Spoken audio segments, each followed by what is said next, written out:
നമ്മൾ ലാസ്റ്റ് ക്ലാസ്സിൽ റെസ്പിറേഷൻ എന്നുള്ളൊരു പോർഷനാണ് കണ്ടത് അല്ലേ? നിങ്ങൾക്ക് എല്ലാവർക്കും കാര്യങ്ങളൊക്കെ മനസ്സിലായിട്ടുണ്ടെന്ന് വിചാരിക്കുന്നു. ചെറിയൊരു ടോപ്പിക് ആയിരുന്നു.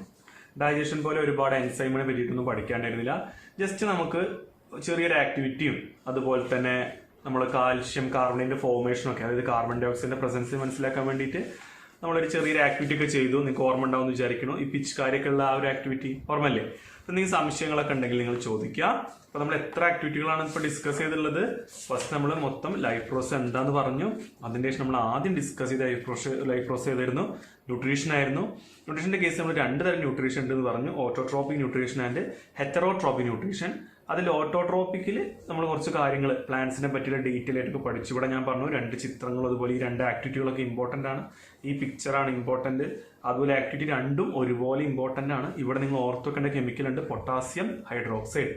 ബൈ ഹാർട്ട് പഠിക്കരുത് നിങ്ങൾ. നമ്മൾ ആദ്യം മനസ്സിലാക്കേണ്ടത് ആക്ടിവിറ്റി എന്തിനു വേണ്ടിയിട്ടാണ്.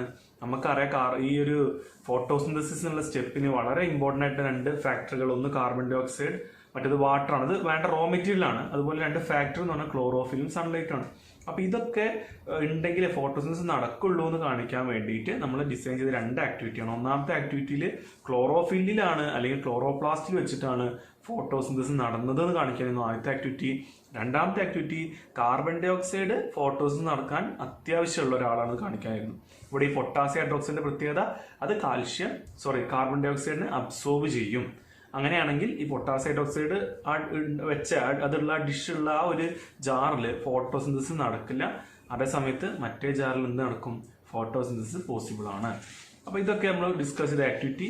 പിന്നെ നമ്മൾ ഡൈജഷന്റെ കേസിൽ വളരെ ഡീറ്റെയിൽ ആയിട്ട് നമ്മൾ ഒരു ദിവസം കണ്ടു. കഴിഞ്ഞ ദിവസം അത് എക്സ്പ്ലെയിൻ ചെയ്തു. ഇവിടെ നിങ്ങൾ എൻസൈമും കാര്യങ്ങളൊന്നും മറക്കാതിരിക്കുക, അത്ര ഇമ്പോർട്ടൻ്റ് ആണ്. അതുപോലെ തന്നെ ഇവിടെ നോക്കേണ്ട മറ്റൊരു കാര്യം നമ്മൾ പറഞ്ഞു, ഈ നമ്മുടെ ഹെർബിവോറസ് ഓർഗാനിസങ്ങൾ ഉണ്ട് അല്ലേ? നിങ്ങൾ ശ്രദ്ധിക്കുക കേട്ടോ, ഈ ഒരു ക്വസ്റ്റ്യൻ ഞാൻ മെൻഷൻ ചെയ്തിട്ടുണ്ടോ എനിക്ക് ഡൗട്ട് ഉണ്ട്. ഹെർബിവോറസ് ഓർഗാനിസങ്ങളുടെ സ്മാൾ ഇൻഡസ്റ്റൈൻ, നമുക്കറിയാം സ്മോൾ ഇൻഡസ്റ്റൈൻ അല്ലേ ഏറ്റവും ലെങ്ത് കൂടിയ ഇൻഡസ്റ്റൈൻ, ലെങ്തിയർ ആയിട്ടുള്ള ഇൻഡസ്റ്റൈൻ. ഇത് ഹെർബിവോറസ് ഓർഗാനിസങ്ങൾക്ക് ഈ സ്മോൾ ഇൻഡസ്റ്റൈൻ വളരെ ലെങ്തിയാണ്. നമ്മളെ കാർണിവോറസിനേക്കാളും വലിപ്പം കൂടുതലാണ് അവർക്ക് ഹെർബിവോറസിന്. ഇതെന്തുകൊണ്ടാണെന്ന് ചോദിക്കാറുണ്ട്. അപ്പൊ ഇവിടെ നിങ്ങൾ ഓർത്ത് വെക്കേണ്ടത്, ഹെർബിവോറസ് അനിമൽസ് ദേ കൺസ്യൂംസ്, എന്താ കൺസ്യൂം ചെയ്യുക? They consume plants or green leaves which contains cellulose. നിങ്ങൾ സെല്ലുലോസ് മുമ്പ് കേട്ടിട്ടില്ലേ? പ്ലാന്റ്സിന്റെ സെൽവാളിലുള്ള പ്രധാനപ്പെട്ട കെമിക്കലാണ് എന്ത്? സെല്ലുലോസ് എന്ന് പറയുന്നത്. It is a very complex chemical and it require lot of process or lengthier process to digest cellulose. Cellulose digest ചെയ്യാൻ വളരെ lengthy ആയിട്ടുള്ള കോംപ്ലക്സ് ആയിട്ടുള്ള പ്രോസസ്സുകൾ വേണം. അപ്പൊ അങ്ങനെ പ്രോസസ് നടക്കണമെങ്കിൽ കുറെ നേരം ഫുഡ് സ്മോൾ ഇൻഡസ്റ്റൈനിൽ നിൽക്കണ്ടേ? അതിന് വേണ്ടിയിട്ടാണ് ഹെർബിവോറസിന്റെ സ്മോൾ ഇൻഡസ്റ്റൈനിൽ ലെങ്ത് നമ്മളതിനേക്കാളും കൂട്ടിയിട്ടുള്ളത്. ക്ലിയർ ആണോ? Why is the small intestine of herbivorous animal longer than or lengthier than that of a carnivorous animal എന്ന് വെച്ച് നമ്മൾ പറയേണ്ടത്, the herbivorous animal they consume green leaves or plants itself which contain cellulose which is a complex chemical. It require much more complex process than that of what we can see in the case of carnivorous animal in order to digest this cellulose. That is why they have a longer or a lengthier small intestine than carnivorous animals. കാര്യങ്ങൾ മനസ്സിലായിട്ടുണ്ടെന്ന് വിചാരിക്കണം. എന്തെങ്കിലും doubt ഉണ്ടെങ്കിൽ ചോദിക്കും. റെസ്പിറേഷനിൽ carbon dye oxide ആണ് നമ്മൾ exhale ചെയ്യുന്ന എയർന്ന് കാണിക്കാനുള്ള ആക്ടിവിറ്റിയാണ് പിന്നെ നമ്മൾ ചെയ്തത്. ഇത് നിങ്ങൾ ഓർമ്മയിൽ ഉണ്ടാവുമെന്ന് വിചാരിക്കണം. പിന്നെ ഈ പോർഷനിൽ ഏറ്റവും ഇമ്പോർട്ടന്റ് ഈ ഒരു ഫ്ലോ ചാർട്ട് അല്ലെങ്കിൽ ഈ ഒരു ഡയഗ്രമാണ്. ഇവിടെ നമ്മൾ ഗ്ലൂക്കോസ് ബ്രേക്ക് ഡൗൺ ചെയ്യുന്ന 3 സ്റ്റെപ്പുകളാണ് ഡിസ്കസ് ചെയ്തത്. ഒന്ന് നമ്മൾ സാധാരണ എയറോബിക് റെസ്പിറേഷൻ, നമ്മളൊക്കെ ഇപ്പോൾ ബ്രീത്ത് ചെയ്യണത്. രണ്ടാമത്തത് നമ്മുടെ മസിൽ സെല്ലിൽ ഓക്സിജൻ യൂസ് ചെയ്തിട്ടുള്ളത്. മൂന്നാമത്തത് നമ്മുടെ ഈസ്റ്റിന്റെ കേസിൽ, ഇവിടെ ഞാൻ ഓർഡർ ഇതേപോലെ അല്ല പറഞ്ഞത്, ഞാൻ എൻ്റെ ഒരു ഓർമ്മയിലുള്ള ഓർഡർ പറഞ്ഞത് കേട്ടോ. ഈസ്റ്റിന്റെ കേസിലുള്ളത് ഇവിടെ നിങ്ങൾക്ക് കാണാം. ഈസ്റ്റിന്റെ കേസിൽ അനൈറോബിക് റെസ്പിറേഷൻ ആണ്. മസിൽസിലും അതുപോലെ അനൈറോബിക് ആകാം. എയറോബിക് ആണെങ്കിൽ ലാസ്റ്റത്തെ സ്റ്റെപ്പ് തന്നെയാണ്.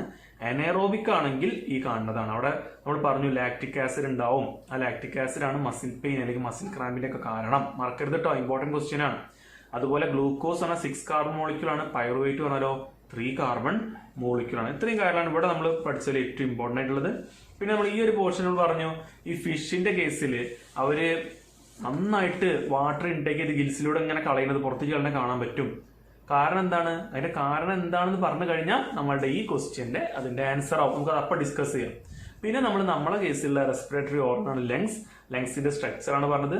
നമ്മൾ നോസ്ട്രിൽസ് വഴി എയർ എടുത്തു കഴിഞ്ഞാൽ നോസ്ട്രിൽസ് അത് എവിടെ എത്തും? ട്രക്കിയയിലെത്തും. ട്രക്കിയ ഡിവൈഡ് ചെയ്ത് ബ്രോങ്കൈ ആവും. ബ്രോങ്കൈ പിന്നെയും ഫൈനർ ഡിവൈഡ് ചെയ്ത് ബ്രോങ്കിയോൾസ് ആവും. അത് വളരെ ഫൈനർ ട്യൂബ്സ് ആവും. അതിന്റെ പേര് ആൽവിയോളി. ശരിക്കും ട്യൂബ് അല്ല, അതിന്റെ അകത്ത് ഒരു സാക്ക്, ഒരു ചാക്ക് പോലത്തെ ചെറിയൊരു ചാക്ക് പോലത്തെ ഒരു പാർട്ടുണ്ട് നമ്മൾ കണ്ടില്ല, ഈ എൻഡ്. ആ എൻഡാണ് നമ്മൾ വിളിക്കുക ആൽവിയോളി. കട്ടില്ലാത്ത ഒരൊറ്റ സെല്ലിന്റെ തിക്നെസ് ഉണ്ടാവും ആൽവിയോളയ്ക്ക്. ആൽവിയോളയ്ക്കൊക്കെ വളരെ തിൻ മെംബ്രെയിൻ ആണ്. ആ ആൽവിയോൾ നിങ്ങളെ സ്ക്വാമസ് എപ്പിത്തീലിയം എന്നൊക്കെ പഠിച്ച ഓർമ്മ ഉണ്ടോ 9th സ്റ്റാൻഡേർഡിൽ? അങ്ങനെ ഏറ്റവും തിന്നായിട്ടുള്ള ആ സ്ക്വാമസ് എപ്പിത്തീലിയം വെച്ച് ഉണ്ടാക്കിയ ഒരു പോർഷൻ തന്നെയാണ് ഇത് ഈ ആൽവിയോളി എന്ന് പറയുന്നത്.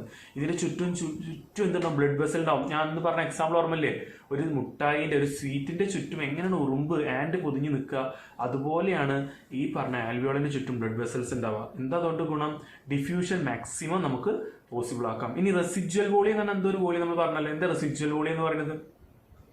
It is the volume of air that will be always remaining in our lungs. നമ്മുടെ ലങ്സിൽ എപ്പോഴും നമ്മൾ എത്ര എക്സൈൽ ചെയ്യാൻ ശ്രമിച്ചാലും കുറച്ച് എയർ അവിടെ തന്നെ നിൽക്കുന്നുണ്ടായിരിക്കും. ആ എയറിനെ വിളിക്കുന്ന പേരാണ് റെസിജ്വൽ വോളിയം. എന്തിനാണ് നിൽക്കുന്നത്? It actually help us to increase the rate of or amount of diffusion. കുറച്ച് നേരം എയർ അവിടെ നിന്നാലല്ലേ ഓക്സിജൻ ഡിഫ്യൂഷൻ മാക്സിമം നടക്കുള്ളൂ. അതിന് വേണ്ടിയിട്ടാണ് ഈ പറഞ്ഞ നമ്മളുടെ റെസിജ്വൽ വോളിയം എന്ന് പറഞ്ഞിട്ടുള്ളൊരു എയർ, അല്ലെങ്കിൽ അത്ര എമൗണ്ടിൽ എയർ അവിടെ ഉള്ളത്. ഓക്കെ, ഇനി നമുക്ക് ആക്ടിവിറ്റി നമുക്കൊന്നും അധികം ഡിസ്കസ് ചെയ്യാനില്ല. ജസ്റ്റ് ഈ ക്വസ്റ്റ്യൻസ് ഒന്ന് നോക്കാം.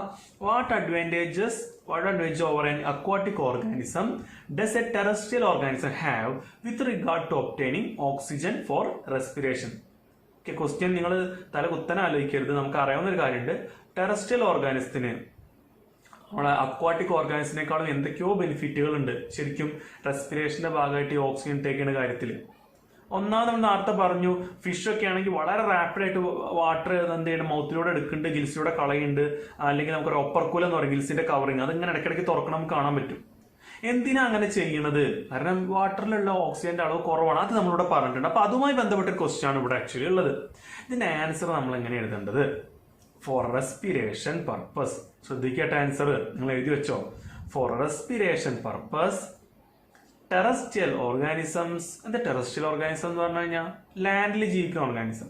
Terrestrial organisms survive on atmospheric oxygen which is present plenty. നമുക്കറിയാം അറ്റ്മോസ്ഫിയറിൽ കാണുന്ന സെക്കൻഡ് അബണ്ടന്റ് ഗ്യാസ് ആണ് ഇത് ഓക്സിജൻ. ഫസ്റ്റ് ഏതാ? നൈട്രജൻ ആണ്. ബാക്കി ആൻസർ പറയാം. Therefore, their breathing rate is much less. അല്ലെ, നമ്മളൊക്കെ മീന് അല്ലെങ്കിൽ ഫിഷ് ബ്രീത്ത് ചെയ്യുന്ന പോലെ ഇങ്ങനെ എന്നിട്ടാണ് ബ്രീത്ത് ചെയ്യണത്. വളരെ റാപ്പിഡായിട്ടാണ് ബ്രീത്ത് ചെയ്തുകൊണ്ടിരിക്കുന്നത് അല്ല.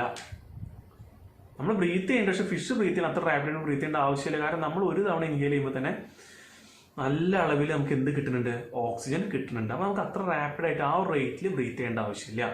But whereas aquatic organisms make use of dissolved oxygen from water for their respiration purpose. നമ്മൾ പറഞ്ഞതല്ല, അക്വാട്ടിക് ഓർഗാനിസം ആണെങ്കിൽ വാട്ടറിലുള്ള ഓക്സിജൻ റെസ്പിറേഷൻ യൂസ് ചെയ്യുന്നത്.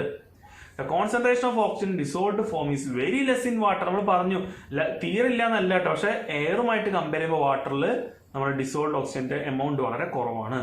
Therefore, rate of breathing in aquatic organism is much faster compared to terrestrial organism. ഇത് തന്നെയാണ് advantage. ശരിക്കും advantage എന്ന് പറയുമ്പോൾ rate എന്ന് പറഞ്ഞാൽ എല്ലാം നിർത്തുന്നുണ്ട്. നമ്മൾ പറയേണ്ടത് four terrestrial organism they get plenty of oxygen, or they are provided with plenty of oxygen in atmosphere, while aquatic organism do not have such a source with plenty of oxygen. ഇതാണ് answer. Second question എന്താണ്? What are the different ways in which glucose is oxidized to provide energy in various organisms? അത് നമ്മളിതാ ഇവിടെ കണ്ടില്ലേ, 3 cycle, 3 അല്ലെങ്കിൽ 3 സ്റ്റെപ്പുകൾ.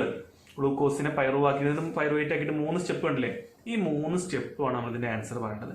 3 ആക്കും. ആദ്യത്തെ സ്റ്റെപ്പ് സെയിം അല്ലേ, അതായത് ഗ്ലൂക്കോസ് പൈറുവേറ്റ് ആക്കണതല്ലേ.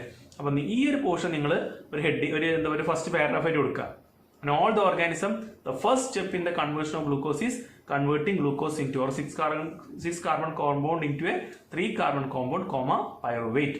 ബാക്കിയുള്ളത് നമ്മൾ 3 കാറ്റഗറികളായിട്ട് അനൈറോബിക് റെസ്പിറേഷൻ ബ്രാക്കറ്റിൽ ഈസ്റ്റ് അല്ലെങ്കിൽ fermentation, next anaerobic respiration muscles, then aerobic respiration, അങ്ങനെ 3 ക്ലാസിഫൈഡ് ആയിട്ട് നിങ്ങൾ ചെയ്യുക. ഇവിടെ നിങ്ങൾ ക്ലാസിഫൈഡ് അല്ല, 3 ഗ്രൂപ്പായിട്ട് ക്ലാസിഫിക്കേഷൻ ആയിട്ട് നിങ്ങൾ ചെയ്യുക.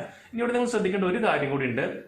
ഇവിടെ നോക്കുക, നമ്മൾ ചാപ്റ്റർ എടുത്തപ്പോൾ തന്നെ പറഞ്ഞു, ഗ്ലൂക്കോസ് സൈറ്റോപ്ലാസത്തിലാണ് എന്തായി മാറുന്നത്? പൈറുവേറ്റ് ആയിട്ട് മാറുന്നത്. എയറോബിക് റെസ്പിറേഷൻ നടക്കുന്നത് മൈറ്റോകോൺഡ്രിയയിലാണ്.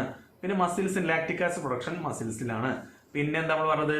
നമ്മുടെ ഈസ്റ്റിന്റെ കേസിൽ എത്തനോളിന്റെ ഫോർമേഷൻ നമ്മൾ പറഞ്ഞു. അനൈറോബിക് റെസ്പിറേഷൻ അത് എവിടെ വെച്ചാൽ നടക്കുന്നതൊക്കെ നമ്മൾ ഈ ഒരു പോർഷൻ ടെക്സ്റ്റിന്റെ ഈ ഒരു ഭാഗത്ത് പറയുന്നുണ്ട്. അത് നിങ്ങൾ MCQനും അതുപോലെ 1 മാർക്ക് ക്വസ്റ്റ്യൻ എക്സ്പെക്ട് ചെയ്യേണ്ട ഒരു ക്വസ്റ്റ്യൻ ആണ്. ഈ ഒരു സൈക്കിൾ എന്തായാലും ഈ ഒരു ഡയഗ്രം എന്തായാലും നിങ്ങൾ വിട്ടു പോകരുത്. ഇത് അത്രയും ഇമ്പോർട്ടൻ്റ് ആണ്, ഒരു സംശയം വേണ്ടത് ഇമ്പോർട്ടൻ്റ് ആണെന്നുള്ള കാര്യത്തിൽ. ബാക്കി നോക്കാം. How is oxygen and carbon dioxide transported in human beings? നമ്മുടെ കേസിൽ ഓക്സിജനും കാർബൺ ഡൈ ഓക്സൈഡ് എങ്ങനെ ട്രാൻസ്പോർട്ട് ചെയ്യണത്? ഏതാണ് നമുക്കറിയാം. ഓക്സിജന്റെ കേസിൽ ആരാ നമ്മളെ ഹെൽപ്പ് ചെയ്യുന്നത് ട്രാൻസ്പോർട്ടിന്? ഹീമോഗ്ലോബിൻ. നമ്മൾ പറഞ്ഞ ബ്ലഡിലുള്ള ഹീമോഗ്ലോബിൻ ആണ് ഓക്സിജൻ ട്രാൻസ്പോർട്ടിനെ ഹെൽപ്പ് ചെയ്യുന്നത്. അപ്പൊ കാർബൺ ഡൈ ഓക്സൈഡ് ടെക്സ്റ്റ് ബുക്കിൽ പറഞ്ഞിട്ടുണ്ടോ? ഉണ്ടല്ലോ. നമ്മൾ പറഞ്ഞു കാർബൺ ഡൈ ഓക്സൈഡ് വാട്ടറിൽ നല്ല സോല്യൂബിൾ ആണ്. അപ്പൊ അത് അതിന്റെ കാർബോണിക് ഫോമിലാണ് നമ്മൾ ബ്ലഡിലൂടെ പോണത്. അല്ലാതെ ഹീമോഗ്ലോബിൻ അല്ല കാർബൺ ഡൈ ഓക്സൈഡിനെ ക്യാരി ചെയ്യുന്നത്. അവിടെ നമ്മൾ ശ്രദ്ധിക്കേണ്ടത് നമ്മളുടെ ബ്ലഡിൽ പ്ലാസ്മ എന്ന് പറഞ്ഞൊരു പോർഷൻ നിങ്ങൾ കഴിഞ്ഞ കൊല്ലം പഠിച്ചത്. ലിക്വിഡ് പാർട്ട് ഓഫ് ബ്ലഡ് ആണ് എന്ത്? പ്ലാസ്മ. ആക്ച്വലി ലിക്വിഡ് ഫോമിലുള്ള ഒരൊറ്റ കണക്റ്റീവ് ടിഷ്യൂ നമ്മൾ പഠിക്കുന്നുള്ളൂ. അത് ബ്ലഡ് അല്ലേ. കഴിഞ്ഞ കൊല്ലം പഠിച്ച ഓർമ്മയില്ലേ? ലിഗമെന്റ്, ടെൻഡൻ എന്നൊക്കെ പഠിച്ച ഓർമ്മയില്ലേ? അതിലാകെ ലിക്വിഡ് ഫോമിൽ ഒരൊറ്റ ടിഷ്യൂ നമ്മൾ പഠിക്കുന്നുള്ളൂ. ഏതാണത്? ബ്ലഡ്. ആ ബ്ലഡിന്റെ കേസിൽ ഹിമോഗ്ലോബിൻ ആണ് ഓക്സിജനെ കൊണ്ടുപോകുന്നത്. അതുപോലെ തന്നെ വാട്ടറിൽ സോല്യൂബിൾ ആയിട്ടുള്ള ഫോമിലാണ് കാർബൺ ഡൈ ഓക്സൈഡ് പോകുന്നത്. നമുക്ക് ആൻസർ എന്ന് പറയുകയാണെങ്കിൽ നമ്മൾ ആദ്യം എഴുതുക ട്രാൻസ്പോർട്ടേഷൻ ഓഫ് ഓക്സിജൻ. അതിന്റെ താഴെ എഴുതുക the respiratory pigment is haemoglobin which is present in the RBC അല്ലെങ്കിൽ red blood corpuscles and has a very high affinity for oxygen. It take up oxygen from the air in the lungs and carry it to tissues which are deficient in oxygen. Deficient എന്ന് പറഞ്ഞാൽ deficient in oxygen. Next അടുത്ത heading കൊടുക്കുക transportation of carbon dioxide. അതായത് carbon dioxide is most soluble in water than oxygen and hence is mostly transported from body tissues in the dissolved form in our blood plasma to lungs, where it diffuses from blood to air in lungs and then exhaled out through mouth and nose. Okay. അപ്പൊ ഇവിടെ എന്താ പറയുന്നത്? നമ്മളെ carbon dye oxide എന്നത് oxygen വാട്ടറിൽ soluble ആവണേക്കാളും കൂടുതൽ ആര് soluble ആവുന്നുണ്ട്? കാർബൺ ഡൈ ഓക്സൈഡ് സോല്യൂബിൾ ആവുന്നുണ്ട്. അപ്പൊ അവിടെ അതിനെ ക്യാരി ചെയ്ത് കൊണ്ടുപോകുക ബ്ലഡിലെ തന്നെയുള്ള ലിക്വിഡ് പാർട്ടായിട്ടുള്ള പ്ലാസ്മയാണ്. അങ്ങനെ അത് ലങ്സിലെത്തും. ലങ്സിലെത്തുമ്പോൾ ലങ്സിലെ എയറിലേക്ക് ഇത് ഡിഫ്യൂസ്ഡ് ആവും. എന്നിട്ട് നമ്മൾ എന്ത് ചെയ്യും? എക്സ്ഹെയിൽ ചെയ്യും. ഓക്കെ. ഇനി നെക്സ്റ്റ് ലാസ്റ്റ് ക്വസ്റ്റ്യൻ എന്താണ്? How are the lungs designed അല്ലെ? How are the lungs designed in human beings to maximize the area for exchange of gases? ഇവിടെ ചോദിക്കുന്നത് ആരെ പറ്റിയിട്ടാ? ആൽവിയോളിനെ പറ്റിയിട്ടാണ് ചോദിക്കുന്നത്. എങ്ങനെയാണ് ഈ ലങ്സിനെ ഡിസൈൻ ചെയ്തിട്ടുള്ളത് സോ ദാറ്റ് ഈ എക്സ്ചേഞ്ച് മാക്സിമം ആക്കാൻ എങ്ങനെ പറ്റണത്? ഇതിന്റെ ഒരു ആൻസർ നമ്മൾ എങ്ങനെയാ പറയേണ്ടത്? നമ്മൾ ശരിക്കും നമ്മൾ സെന്റർ ആയിട്ട് നിൽക്കേണ്ടത് നമ്മളുടെ ഈ ഒരു ആൽവിയോള എന്നുള്ള പോർഷനാണ്. അപ്പൊ നമ്മൾ പിക്ചർ വരയ്ക്കാൻ കഴിയുമെങ്കിൽ ഈ ഒരു പിക്ചർ മൊത്തം ലെങ്സിൽ പിക്ചർ ഒന്നും വേണമെന്നില്ല. ഈ ഒരു പിക്ചർ നിങ്ങൾ വരച്ചു വെച്ചാൽ നന്ന്. ഓക്കെ. അത് നമ്മൾ എന്താ എഴുതേണ്ടത്? In the lungs the windpipe divide to smaller and smaller tubes called bronchi which in turn forms bronchioles. The bronchioles which finally terminate in balloon-like structure called alveoli. The alveoli provide a enlarged surface where the exchange of gas can take place. നമുക്ക് അറിയാലേ, ആദ്യം trachea വരും, പിന്നെ bronchi ആയി, പിന്നെ bronchioles ആയി, last it became ആൽവിയോളി. ഈ ആൽവിയോളി എന്ന് പറഞ്ഞാൽ എന്താണ്? വളരെ തിന്നായിട്ടുള്ള നല്ല സർഫേസ് ഏരിയ ഉള്ള ഒരു സാക്ക് പോലത്തെ സ്ട്രക്ചറാണ്. And it is completely circled by blood vessel so that അതിന്റെ ഗുണം എന്താണ്? It facilitate maximum diffusion or it facilitate exchange of gases. അത്ര എഴുതിയാൽ മതി. ഈ ചിത്രം കൂടി വരച്ചു വെച്ചാൽ നമുക്ക് ഫുൾ മാർക്കായി. ഇനി ഇന്ന് നമ്മൾ ഏത് ലൈഫ് പ്രോസസ് ഡിസ്കസ് ചെയ്യുന്നത്? ട്രാൻസ്പോർട്ടേഷൻ എന്നുള്ളൊരു ലൈഫ് പ്രോസസ് ആണ് ഇന്ന് നമ്മൾ ഡിസ്കസ് ചെയ്യാൻ പോകുന്നത്. നമ്മൾ പറഞ്ഞു നമ്മളൊക്കെ വലിയ ഓർഗാനിസങ്ങളാണ് അല്ലേ? നമ്മളൊക്കെ മച്ച് മോർ കോംപ്ലക്സ് ഓർഗാനിസം ആണ് ദാൻ അമീബ. ഞാൻ നിങ്ങളോട് പറഞ്ഞു ഡിഫ്യൂഷൻ മാത്രമാണ് നമ്മുടെ കേസിലുള്ള ഈ ട്രാൻസ്പോർട്ടിന് ഹെൽപ്പ് ചെയ്യുന്ന ആളെന്നുണ്ടെങ്കിൽ അത് മാത്രം വെച്ചുകൊണ്ട് നമ്മൾ ലെഗിൽ നിന്ന്, നമ്മളെ കാലിൽ നിന്ന് നമ്മളെ ഇംപ്യൂർ ബ്ലഡ് ലങ്സിലേക്ക് എത്തണമെങ്കിൽ ഏകദേശം 3 years ടൈം എടുക്കും. അപ്പോൾ ഡിഫ്യൂഷൻ അത്രയും സ്ലോ ആണ്. കാരണം നമ്മൾ വലിയ ഓർഗാനിസം ആണ്, നമുക്ക് ഡിഫ്യൂഷൻ മാത്രമായിട്ട് പോരാ. കാരണം നമ്മൾ ബോഡിന്റെ എല്ലാ പാർട്ടിക്കും വേണ്ടേ ഈ ബ്ലഡ് എത്തിക്കുക അല്ലെങ്കിൽ ഓക്സിജൻ എത്തിക്കുക. അപ്പൊ നമ്മളുടെ കേസിൽ നമുക്ക് അതിന് സ്പെസിഫിക് ആയിട്ടുള്ള ഓർഗൻ ഉണ്ട്. അതാണ് നമ്മൾ ഈ ഒരു ടോപ്പിക്കിൽ ഡിസ്കസ് ചെയ്യാൻ പോകുന്നത്. Transportation in human beings. അപ്പൊ അതിന് കുറച്ച് ആക്ടിവിറ്റികളാണ്. സാധാരണഗതിയിൽ ഇങ്ങനത്തെ ആക്ടിവിറ്റി നമ്മൾ ചെയ്യാറില്ല. പക്ഷെ നമുക്ക് ഇതിന്റെ ആൻസർ വേണമെങ്കിൽ ഒന്ന് എഴുതി വെക്കാം അല്ലെ? കാരണം നിങ്ങൾക്ക് അത് യൂസ്ഫുൾ ആവുമെന്ന് വിചാരിക്കണം. സോ നമുക്ക് അതിന്റെ ആൻസർ ഒന്ന് പറയാം. Visit a health center in your locality and find out what is the normal range of hemoglobin content in human being. അപ്പൊ ഇതൊക്കെ ആക്ടിവിറ്റി ആണെങ്കിൽ കൂടി നമുക്ക് MCQയിൽ എക്സ്പെക്ട് ചെയ്യാവുന്ന 1 മാർക്കൊക്കെ എക്സ്പെക്ട് ചെയ്യാവുന്ന ക്വസ്റ്റ്യൻസ് ആണ്. അപ്പൊ നിങ്ങൾ കാര്യം ചെയ്യുക, ഇതിപ്പോ നമ്മൾ ആക്ടിവിറ്റി ചെയ്ത് കണ്ടെത്തുക എന്ന് പറഞ്ഞാൽ നടക്കാത്ത കാര്യമാണ്. അപ്പൊ നിങ്ങൾ ആൻസർ എഴുതി വെച്ചോളൂ. The normal range of haemoglobin, ക്വസ്റ്റ്യന്റെ ഭാഗം തന്നെ പറഞ്ഞോ, normal range of haemoglobin content in human being is, ഇനി പറഞ്ഞതാണ് answer, 13.8 to 17.2 gram per deciliter. Decilitre, DECI എന്താണ് പറഞ്ഞത്? ഇത് മെന്നിലാണ്, ആണുങ്ങളിൽ അല്ലെങ്കിൽ ബോയ്സിൽ അല്ലെങ്കിൽ ജെൻസിലാണ് 13.8 to 17.2 gram per deciliter എന്ന് പറയുന്നത്. ഇനി ഫീമെയില് അല്ലെങ്കിൽ നമ്മളുടെ വിമന്റെ കേസ് ആണെങ്കിൽ answer is 12.1 to 15.1 gram per deciliter. കാര്യം നോക്കി വെക്കുക, മെന്നിലാണപ്പോ ഹിമോഗ്ലോബിന്റെ റേഞ്ച് കൂടുതലുള്ളത് അല്ലെ. രണ്ടിലും സെയിം അല്ല കേട്ടോ. ഹ്യൂമൻ ബീങ്സിന്റെ കേസിൽ രണ്ട് ജെൻഡറിലും ആൻസർ സെയിം അല്ല. ഓക്കെ, അതൊന്ന് എഴുതി വെക്കുക. നെക്സ്റ്റ് ക്വസ്റ്റ്യൻ എന്താണ്? Is it the same for children and adult? ചെറിയ കുട്ടികളിലും മുതിർന്നവരിലും ഇത് ഒരേ അളവാണോ? No. In adult men and woman it ranges from 12.1 to 17.2 gram per deciliter. നമ്മളിപ്പോ കണ്ടുല്ലേ, ഫീമെയിൽസിന്റെ കേസിൽ സ്റ്റാർട്ട് ചെയ്തത് 12.1 ആണ്, മെയിലിന്റെ കേസിൽ റേഞ്ച് എൻഡ് ചെയ്യുന്നത് 17.1 ആണ്. അതാണ് ഒരുമിച്ച് പറഞ്ഞത്. വേറാസ് ഇൻ ചിൽഡ്രൻ, കുട്ടികളിൽ it is from 11 to 16 gram per deciliter. 11 മുതൽ 16 ഗ്രാമേ ഉള്ളൂ ഡെസിലിറ്ററിൽ, അല്ലെങ്കിൽ 11 മുതൽ 16 ഗ്രാം വരെയാണ് ഡെസിലിറ്ററിൽ, ഒരു ഡെസിലിറ്റർ നമുക്ക് കാണാൻ പറ്റുന്നത്. ഇനി ക്വസ്റ്റ്യൻ 3 എന്താണ്? Is there any difference in haemoglobin levels for men and woman? നമ്മൾ കണ്ടല്ലോ. Obviously there is a difference. നിങ്ങൾ ആ വാല്യൂ പറഞ്ഞാൽ മതി എത്രയെന്നുള്ളത്. Visit a veterinary clinic in locality and find out what is a normal range of haemoglobin content in an animal like buffalo or cow. അത് വേണമെങ്കിൽ എഴുതി വെച്ചോ. ഇതൊന്നും നമ്മളിപ്പോൾ പോയി കണ്ടെത്താനൊന്നും പോണില്ല. അതിന്റെ വാല്യൂ നിങ്ങൾ എഴുതി വെക്കാം. The normal haemoglobin content in animal like buffalo or cow is 10.4 to 16.4 gram per deciliter. എത്രയാണ്? 10.4 to 16.4 gram per deciliter. Next question. Is this content different in cows, male and female animals? Okay, yes. Hemoglobin content in cows higher than male and female animals. Okay, cows അത് കൂടുതലാണ്. Last question, how would the difference if any be explain? ഇങ്ങനെ difference ഉണ്ടെങ്കിൽ നമ്മൾ explain ചെയ്യാം. Difference in haemoglobin content in male and female human beings and animals. അത് നമ്മൾ മുമ്പ് തന്ന വാല്യൂകളില് അതൊക്കെ ഒന്ന് എഴുതി വയ്ക്കാം. മെന്നിൽ ഏത് മുതൽ ഏത് വരെയാണ്, അതുപോലെ വിമണിൽ ഏത് മുതൽ ഏത് വരെയാണ്, ചിൽഡ്രനിൽ ഏത് മുതൽ ഏത് വരെയാണ്, അതുപോലെ കാറ്റിൽസിൽ ഏത് മുതൽ, ആ റേഞ്ച് ജസ്റ്റ് ഒന്ന് എഴുതി വെച്ചാൽ മതി. ഇനി ഇഫ് എനി ബി എക്സ്പ്ലെയിൻഡ് എന്ന് പറഞ്ഞ ചോദ്യം നമ്മൾ എക്സ്പ്ലനേഷൻ കൊടുക്കാൻ പോകേണ്ട ആവശ്യമൊന്നുമില്ല. അത് ആസ് സച്ച് അങ്ങനെയാണ്. അവിടെ എക്സ്പ്ലനേഷൻ എന്ന് പറയുന്നത് ഒരു ഉദ്ദേശം വാല്യൂ എടുത്ത് എഴുതുക എന്നുള്ളതേ ഉള്ളൂ, അല്ലാതെ ഡിഫറൻസ് എന്തുകൊണ്ടാണെന്ന് പറഞ്ഞ് കഥ എഴുതാനല്ല. ഓക്കെ, ഇനി നമ്മൾ നേരെ പോകുന്നത് നമ്മളുടെ ഹാർട്ട്, ആ പമ്പിനെ കുറിച്ച് പറയാനാണ്. അതിന് മുന്നേ എന്തെങ്കിലും സംശയങ്ങൾ ഉണ്ടെങ്കിൽ നിങ്ങളത് ക്ലിയർ ചെയ്യുക. ഓക്കെ, ഇപ്പൊ നമുക്ക് നമ്മുടെ ടോപ്പിക്കിലേക്ക് പോവാം. We have seen in previous section that blood transports food, oxygen and waste materials in the body. In class 9, we learned about blood being fluid, a connective tissue or a fluid connective tissue. It consists of a fluid medium called plasma in which the cells are suspended. നമ്മൾ പറഞ്ഞതാണല്ലേ, 9ാം ക്ലാസ്സിൽ പഠിച്ചതാണ്. തൊട്ട് മുമ്പ് നമ്മൾ അതൊന്ന് revise ചെയ്യുകയും ചെയ്തു. ബ്ലഡിന്റെ കേസിൽ ആ ബ്ലഡ് പ്ലാസ്മ എന്ന് പറയുന്ന പോർഷൻ, അത് ലിക്വിഡ് പോർഷൻ, അതിലാണ് ബ്ലഡിലെ എല്ലാ സെല്ലും കിടക്കുന്നത്. ഈ ഒരു പ്ലാസ്മ വഴിയാണ് കാർബൺ ഡൈ ഓക്സൈഡിന്റെ ട്രാൻസ്പോർട്ടേഷൻ നടക്കുന്നത്. അതുപോലെ ഈ പ്ലാസ്മയിലുള്ള RBC, ഈ പ്ലാസ്മയിൽ കിടക്കുന്ന ഒരു സെല്ലാണ് RBC, റെഡ് ബ്ലഡ് കോർപ്പസൽസ്. അതിലുള്ള ഹിമോഗ്ലോബിനാണ് ഓക്സിജന്റെ ക്യാരി നടത്തുന്നത്. Many other substance like salt are also transported by blood. We thus need a pumping organ to push blood around the body. നമ്മൾ പറഞ്ഞു നമുക്ക് സിമ്പിൾ മെക്കാനിസം പോരാ, ഡിഫ്യൂഷൻ ഒന്നും പോരാ. നമ്മളെ കേസിൽ ബ്ലഡിനെ നമ്മുടെ ബോഡി കംപ്ലീറ്റ് എത്തിക്കണമെങ്കിൽ ആരെങ്കിലും ഒരാൾ പമ്പ് ചെയ്യുന്ന വേണം അല്ലെ. അപ്പൊ അതിന് വേണ്ടിയിട്ടുള്ള ഓർഗൻ അതാണ് എന്ത്, നമ്മുടെ ഹാർട്ട് എന്ന് പറയുന്നത്. ഈ ഒരു പോർഷനിൽ ഒരുപാട് ക്വസ്റ്റ്യൻസ് നിങ്ങൾക്ക് ഞാൻ അഷ്വർ ചെയ്യാം, ഒരു 100% നമുക്ക് അഷ്വർ ചെയ്യാൻ പറ്റും എന്താ ക്വസ്റ്റ്യൻസ് അവിടെ നിന്ന് ചോദിക്കാന്നുള്ളത്. എസ്പെഷ്യലി ഞാൻ തുടക്കത്തിൽ പറഞ്ഞ ഈ ഒരു picture it's very much important. ഇത് ഡബിൾ സർക്കുലേഷൻ എന്ന് പറയുന്ന ഒരു ടോപ്പിക്കാണ്, അതിന്റെ ക്വസ്റ്റ്യൻ ആണ്, അതിന്റെ ഡയഗ്രാം ആണ്. കാര്യപ്പെട്ട ഡയഗ്രാം ഒന്നും അല്ല, എന്നാലും ഇത് വളരെ ഇമ്പോർട്ടന്റ് ആണ്. ഇവിടെ 1 മാർക്കിന്റെ ക്വസ്റ്റ്യൻ ഉണ്ട്, 3 മാർക്കിന്റെ ക്വസ്റ്റ്യൻ ഉണ്ട്, 4 മാർക്കിന്റെ ക്വസ്റ്റ്യൻ ഉണ്ട്. സോ നമുക്ക് സ്റ്റാർട്ട് ചെയ്യാം.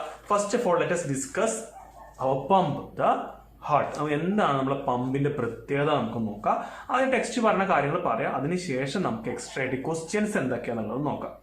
The heart is a muscular organ which is as big as our fist. നമ്മൾ ക്ലോസ് ചെയ്ത ഫിസ്റ്റിന്റെ അത്രയും മുഷ്ടി എന്ന് പറയും മലയാളത്തിൽ ഇതിന്. ഓക്കെ, ഇത്രയും വലിപ്പമാണ് നമ്മുടെ ഹാർട്ടിനുള്ളത്. Because both oxygen and carbon dioxide have to be transported by the blood. അല്ലെ, നമ്മൾ ബ്ലഡ് ഓക്സിജൻ ട്രാൻസ്പോർട്ട് ചെയ്യുന്നുണ്ട്, കാർബൺ ഡൈ ഓക്സൈഡ് ട്രാൻസ്പോർട്ട് ചെയ്യുന്നുണ്ട്. അപ്പോൾ അത് മിക്സ് ആവാൻ പാടില്ലല്ലോ. മിക്സ് ആയി കഴിഞ്ഞാൽ അതിന്റെ എഫിഷ്യൻസി കുറയും. അല്ലെ, ഇപ്പൊ നമ്മൾ ഓക്സിജൻ റിച്ച് ആയിട്ടുള്ള ബ്ലഡിൽ കൊണ്ടുപോയിട്ട് കാർബൺ ഡൈ ഓക്സൈഡ് മിക്സ് ആയി കഴിഞ്ഞാൽ അത് പല ഓർഗൻസിലേക്കും ഈ സപ്ലൈക്ക് പോണ സമയത്ത് നമുക്ക് ശരിക്കും പറയുകയാണെങ്കിൽ ആ ഭാഗത്ത് ഫുള്ള് ബ്ലഡിൽ ഓക്സിജൻ നിറയേണ്ടതാണ്. ഇപ്പൊ കുറെ ഭാഗത്ത് കാർബൺ ഡൈ ഓക്സൈഡ് ആണ് നിറഞ്ഞു നിൽക്കുന്നത്. അപ്പൊ എഫിഷ്യൻസി കുറയില്ലേ, കുറെ സെല്ലിക്കോ നമുക്ക് ഓക്സിജൻ എത്തിക്കാൻ പറ്റില്ല. അപ്പൊ ഇത് മിക്സ് ആവാതെ ഓക്സിജൻ ആയിട്ടുള്ള ബ്ലഡ് ആണെങ്കിൽ, അതായത് ഓക്സിജനേറ്റഡ് ബ്ലഡ് ആണെങ്കിൽ അതിലേക്ക് കാർബൺ ഡൈ ഓക്സൈഡ് മിക്സ് ആവാതെ നമുക്ക് നോക്കണം. കൺഫ്യൂസ് ആയിട്ടുണ്ടോ? ഒന്നുകൂടി ഞാനൊന്ന് പറയാം. നമ്മളെ ഈ ബ്ലഡില് കാർബൺ ഡൈ ഓക്സൈഡും ഉണ്ട്, ഓക്സിജനും ഉണ്ട്. അപ്പൊ ഈ ഓക്സിജൻ സപ്ലൈ ചെയ്യാൻ പോകുന്ന ബ്ലഡില് കാർബൺ ഡൈ ഓക്സൈഡിന്റെ അളവില്ലേ, അതിന്റെ ഒരു എമൗണ്ട് അത് വളരെ മിനിമം ആവണ്ടേ, ഉണ്ടാവരുത് തന്നെ പറയാം. അപ്പൊ അത് ഉണ്ടാവാതെ നോക്കണമെന്നുണ്ടെങ്കിൽ മിക്സ് ചെയ്യാൻ പാടില്ല. നമ്മുടെ കാർബൺ ഡൈ ഓക്സൈഡ് റിച്ച് ആയിട്ടുള്ള ബ്ലഡും ഓക്സിജൻ റിച്ച് ആയിട്ടുള്ള ബ്ലഡും കൂടി മിക്സ് ആവാൻ പാടില്ല. അതാരാണ് ഉറപ്പുവരുത്തുക? ഹാർട്ടാണ് ഉറപ്പുവരുത്തുക. എങ്ങനെയാ അത് ഉറപ്പുവരുത്തുന്നത്? ഹാർട്ടിൽ പ്രധാനമായിട്ടും 4 ചേംബറുകളാണുള്ളത്.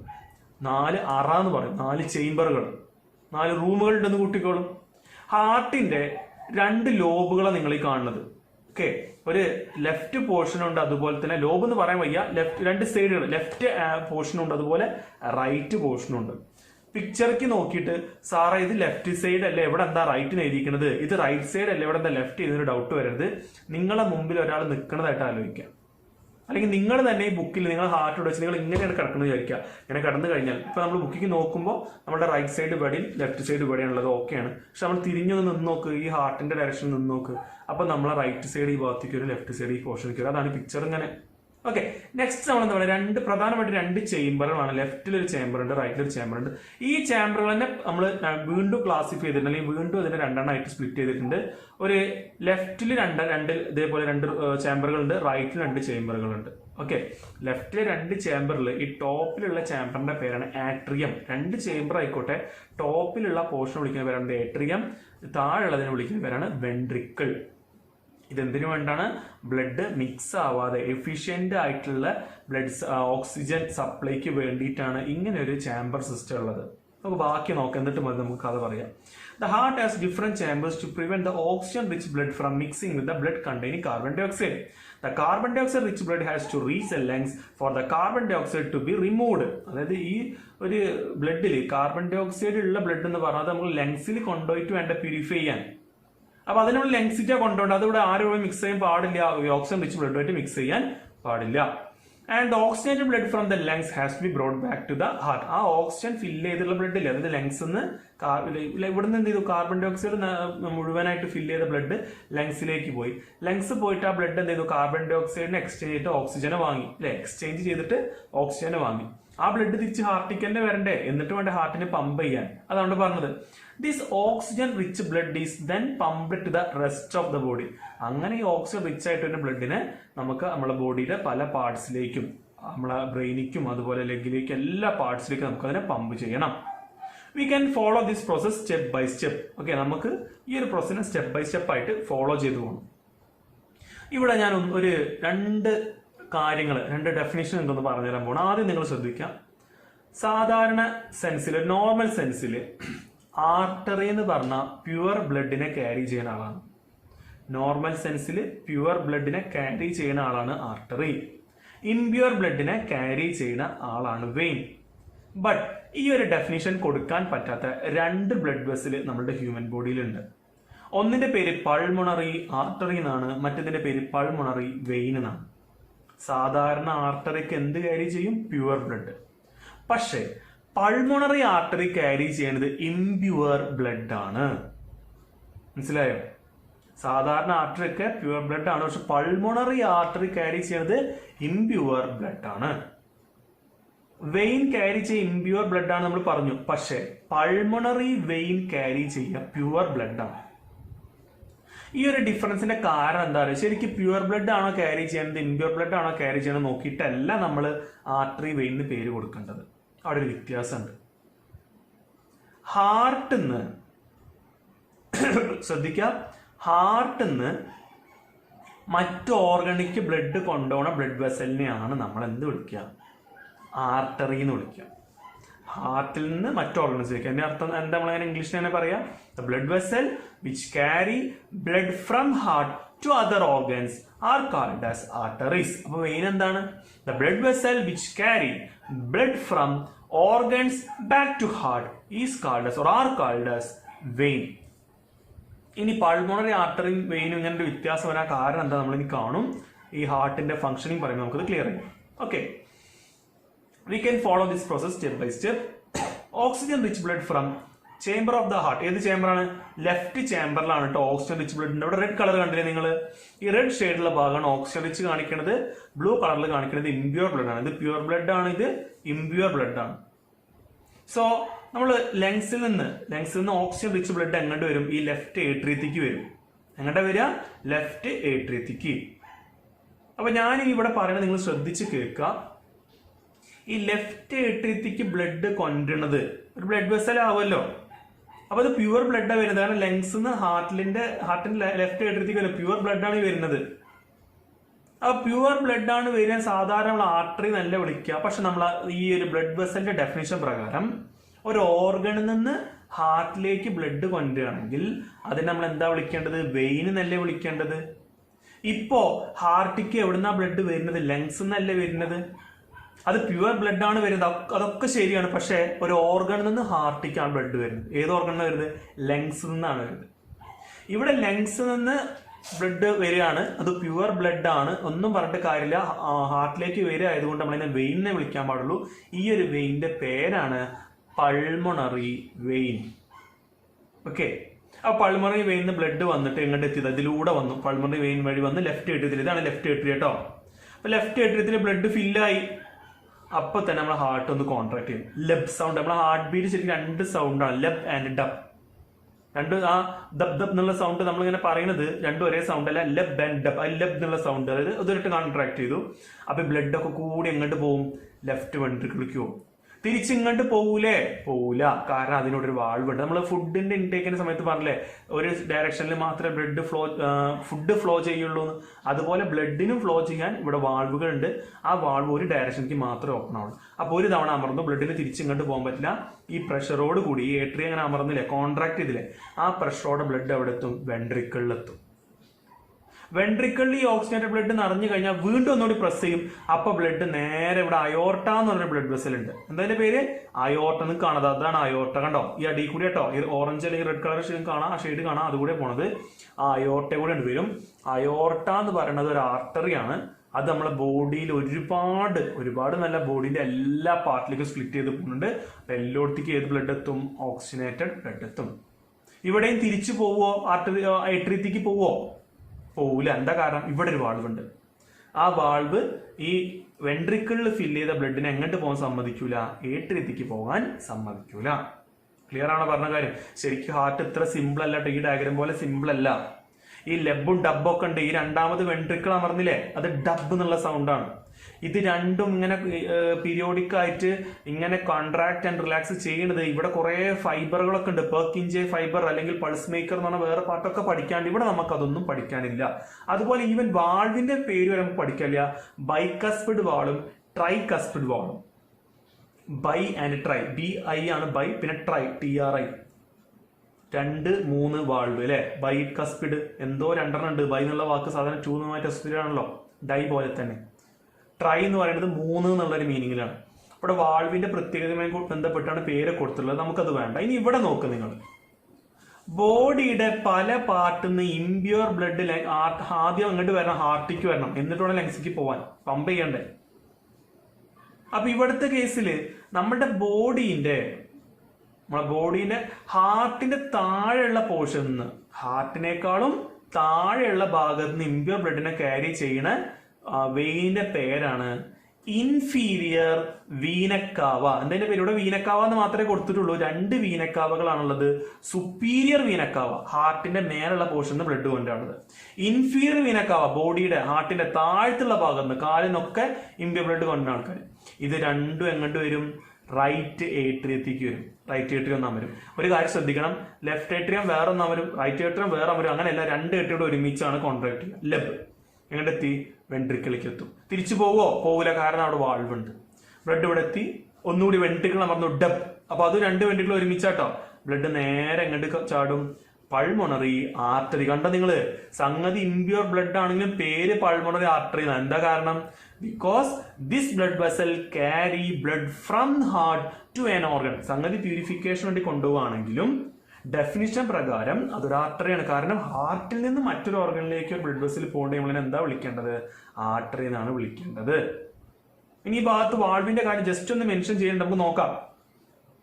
As the right atrium contract, corresponding lower chamber, right ventricle dilates. എന്താണ്? ഏട്രിയം കോൺട്രാക്ട് ചെയ്യുമ്പോൾ, അതായത് അത് അമരുമ്പോൾ, ഈ ഭാഗം അമരുമ്പോൾ ബ്ലഡ് കൂടി ഇങ്ങോട്ടല്ലേ വരിക. അതിപ്പോ ഇവിടെയാണെങ്കിൽ ഇത് അമരുമ്പോൾ ബ്ലഡ് ഒക്കെ ഇങ്ങോട്ടല്ലേ വരിക. അപ്പൊ അത് ഡയലേറ്റ് ചെയ്യുന്നത് വലുതാവും. അത് വഴിയില്ലല്ലോ, കാരണം ബ്ലഡ് കൂടി വന്ന വലുതാവണ്ടേ. അത് വലുതാവും. It expands. As a right atrium contract, corresponding lower chamber, right ventricle dilate.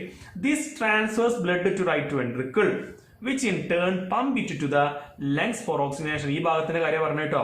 ഇത് കോൺട്രാക്ട് ചെയ്തു, അപ്പൊ ഇത് ഡയലേറ്റ് ചെയ്തു, ബ്ലഡ് കൂടി ഇങ്ങോട്ട് വന്നു, അത് അങ്ങനെ എങ്ങോട്ട് പോയി? ലങ്സിലേക്ക് പോയ ബ്ലഡ്. നമുക്ക് ഇവിടെയും പറയാം, ഇത് കോൺട്രാക്ട് ചെയ്തു, അപ്പൊ ബ്ലഡ് കൂടി വെൻട്രിക്കിലേക്ക് വന്നു, വെൻട്രിക്കിൾ കോൺട്രാക്ട് ചെയ്ത ബ്ലഡ് എങ്ങോട്ട് പോയി? പല പാർട്ടിലേക്ക്, ബോഡിന്റെ പല പാർട്ടിലേക്ക് പോയി. Okay, since ventricle have to pump blood into various organ, they have thicker muscular walls than the atria. ഇതൊരു ഇമ്പോർട്ടന്റ് ക്വസ്റ്റ്യൻ. ഞാൻ പറഞ്ഞുകൊണ്ട് ഒരുപാട് 1 മാർക്ക് ക്വസ്റ്റ്യൻസ് പറയണ്ട. ഈ ക്വസ്റ്റ്യൻ എന്താണ്? Since ventricles have to pump blood into various organs, they have thicker muscular walls than the atria do. ഈ പറഞ്ഞ ഏട്രിയത്തിന് just blood ഇങ്ങോട്ട് എത്തിക്കേണ്ട ആവശ്യമേ ഉള്ളൂ. പക്ഷെ വെൻട്രിക്കൽ അങ്ങോട്ട് കോൺട്രാക്ട് ചെയ്തിട്ട് വേണം ബ്ലഡിനെ നമ്മളെ ബോഡിന്റെ എല്ലാ പാർട്സിലേക്കും എത്തിക്കാൻ.